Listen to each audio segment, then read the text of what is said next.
여러분 안녕하세요. 최신 세계 경제 뉴스를 발췌 소개하고 제 의견을 곁들이는 세계경제는 지금 Current Issues of Global Economy 편집자 정견만입니다. 네, 11월 7일자 세계경제는 지금 시작하겠습니다. 오늘 토픽 3건, 단신 3건, 그리고 명상으로 링컨 대통령 추모시 오 캡틴 마이 캡틴을 소개하겠습니다. 네, 오늘의 토픽은 미국의 10월중 고용이 예상보다 훨씬 많은 53만 1천 명이나 증가했다는 블룸버그 뉴스입니다. 두 번째 뉴스는 미국의 연준이 자산 매입 규모 축소, 즉 테이퍼링을 이달부터 시행하기로 했다는 CNN 보도입니다. 세 번째 뉴스는 미국 의회가 총 1조 2천억 달러 규모의 인프라스트럭처 법안을 금요일 밤에 통과시켰다는 CNN 보도입니다. 네, 오늘도 단신 3건을 올렸습니다. 첫 번째 단신은 어제 새벽 현재 세계 코로나 바이러스 발병, 백신 접종, 그리고 국가별 동향입니다. 두 번째 단신은 미국 화이자 제약사가 경구용 코로나 바이러스 치료제를 개발하였다는 로이터 통신 보도입니다. 세 번째 단신은 다음 주 미국 금융시장 주요 이슈 및 일정입니다. 오늘의 토픽, US Job Growth Quickens as Gain of 531,000 Outstrips Estimates. 블룸버그 뉴스 보시죠.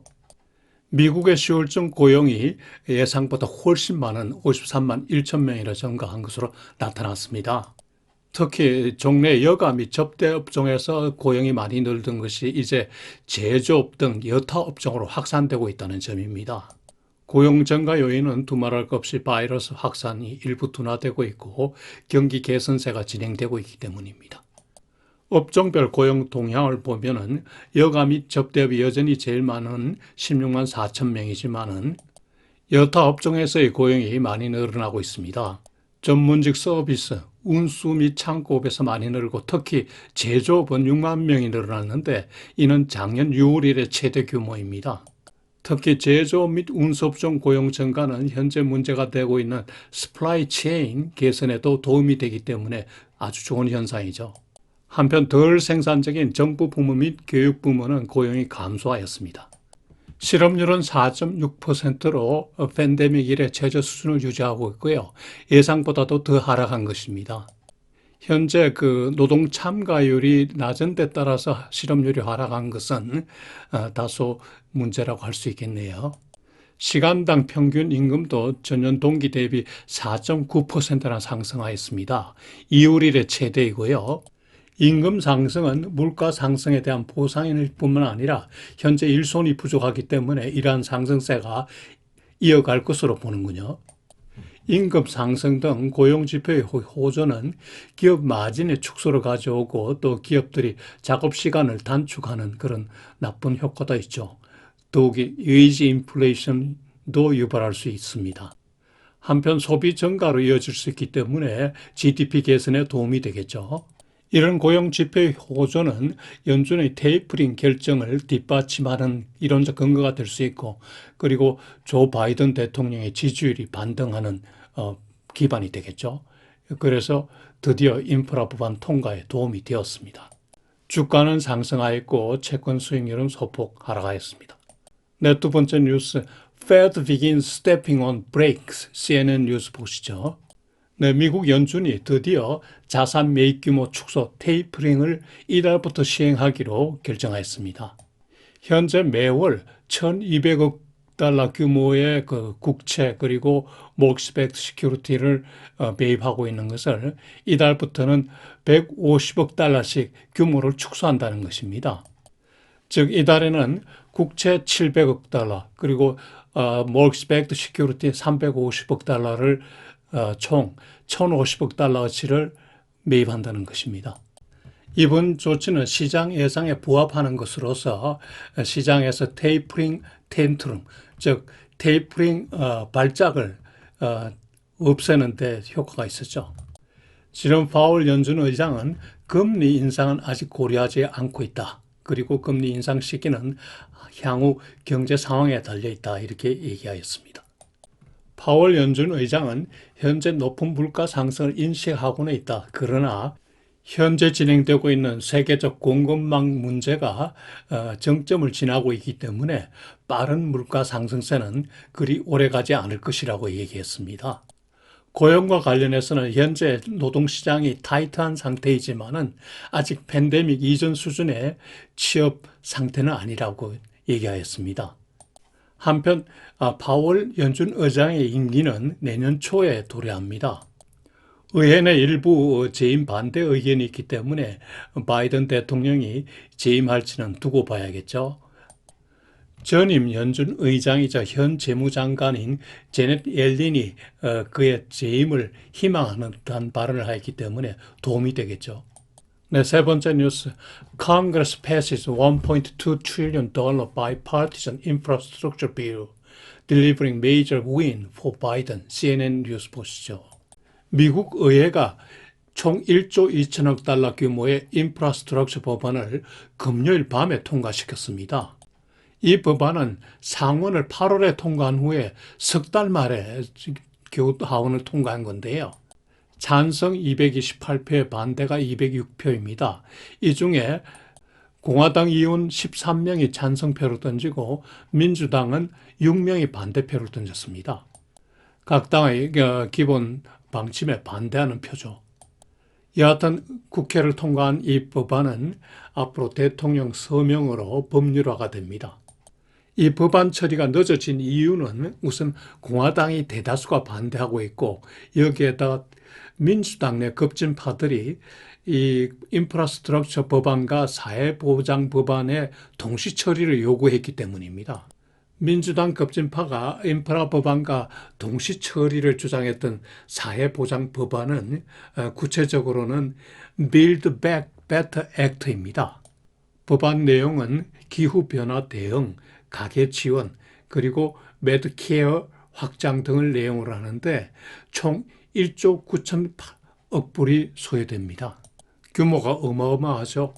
법안 처리가 지연되자 바이든 대통령은 두 차례나 국회를 방문하고 그리고 개별 의원과 통화도 하고 주말 휴가도 포기하였죠. 그리고 펠로시 하원 의장이 자당 내 강경파를 설득하였습니다.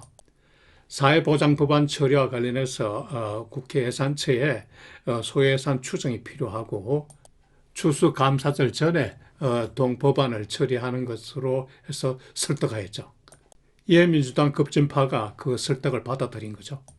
이번에 통과된 인프라스트럭처 법안의 그 자금 용도를 보면요, 향후 5년간 투자하게 되는데 5,500억 불을 투자해서 도로, 교량, 대중교통시설을 개선하고 660억 달러는 철도에 그리고 650억 달러는 브로드밴드 통신망과 전력망 확충에 쓰이고 550억 달러는 상하수도 개선, 500억 달러는 가뭄 홍수 보호 관련 시스템 개선에 들어가고 250억 달러는 공항 개선, 210억 달러는 폐유전 폐광 처리에 들어가고 170억 달러는 항만 상하수도 개선, 그리고 75억 달러는 전기차 충전 전국망을 만들고 75억 달러는 무공해 스쿨버스 도입에 쓴다는군요.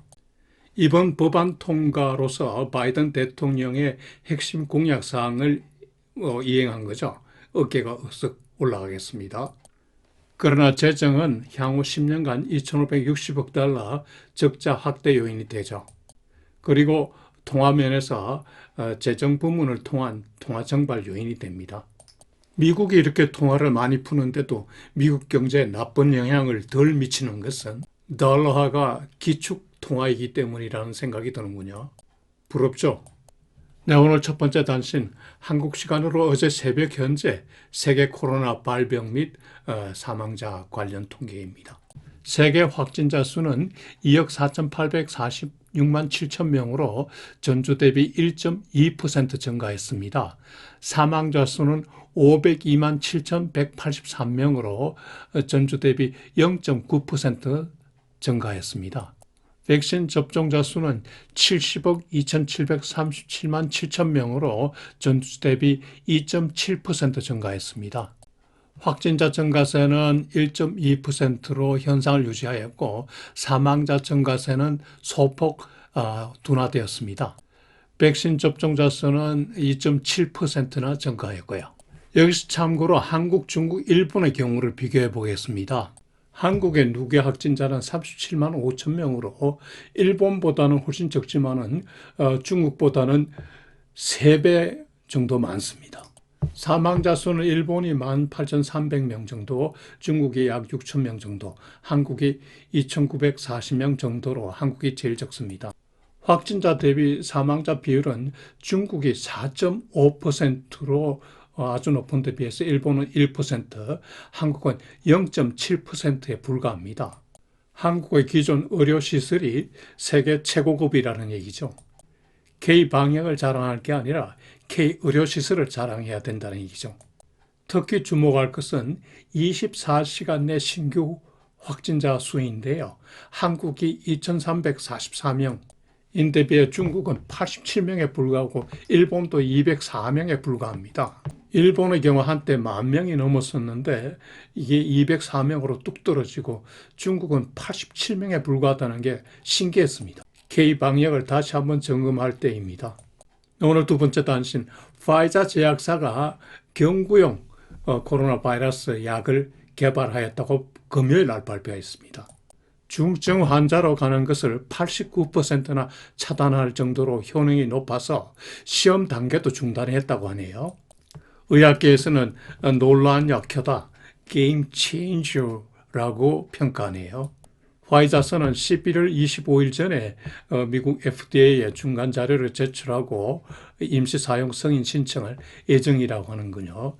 영국은 이미 약을 주문까지 했다고 합니다. 화이자 제품은 머크사의 몰누피라비르의 성능을 훨씬 능가하는 것으로 나타났는데요. 머크사의 몰누피라비르는 지난달에 발표해서 이미 미국, 영국 등에 시판 중입니다. 지난 목요일 영국 보건당국이 세계 최초로 정식 사용 승인을 냈고요. 머크사 제품은 중증화 차단 효과가 50%입니다.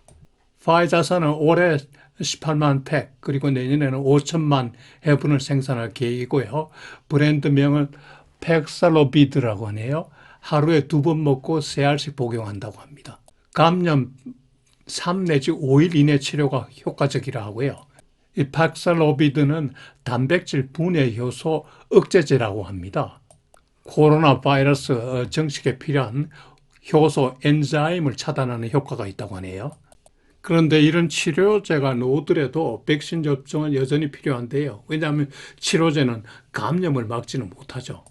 미국의 경우 전 국민의 58%가 완전 접종을 하였고요. 이 중에 성인은 70%까지 접종을 완료하였습니다. 그럼에도 백신 접종을 강화할 필요가 있다고 강조하네요. 파이자 주가는 신약 발표와 동시에 금요일 날 7.6% 상승하였고요. 반면 그동안 크게 올랐던 머크사는 8.5% 하락하였습니다. 백신 제조사들의 주가는 10 내지 18% 하락하였습니다. 여행주와 항공주는 많이 올랐습니다. 네, 세 번째 단신, 다음 주 미국 금융시장 주요 이슈 및 다이어리 보시죠. 지난주에는 그 고용지표 호조에다가 신약 개발 등으로 호재가 많아서 지수가 많이 올랐죠. 투자 전략가는 이런 상승세가 다음 주에도 좀 이어질 것으로 예상하네요. 다만 다음 주에 물가 동향, 생산자 물가가 화요일 날 발표되고 소비자 물가는 수요일 날 발표되는데 이를 주시할 필요가 있다고 하네요. 그리고 다음 주에 연준우 의장과 지역 총재 등이 다수 기자회견을 갖는데 이것도 관심이 대상이죠.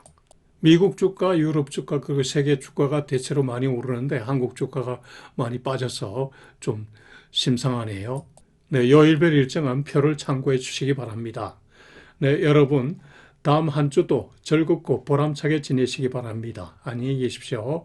그리고 링컨 대통령 피살 후에 발표된 추모시 오 캡틴 마이 캡틴을 감상해 보실 것을 권해드립니다.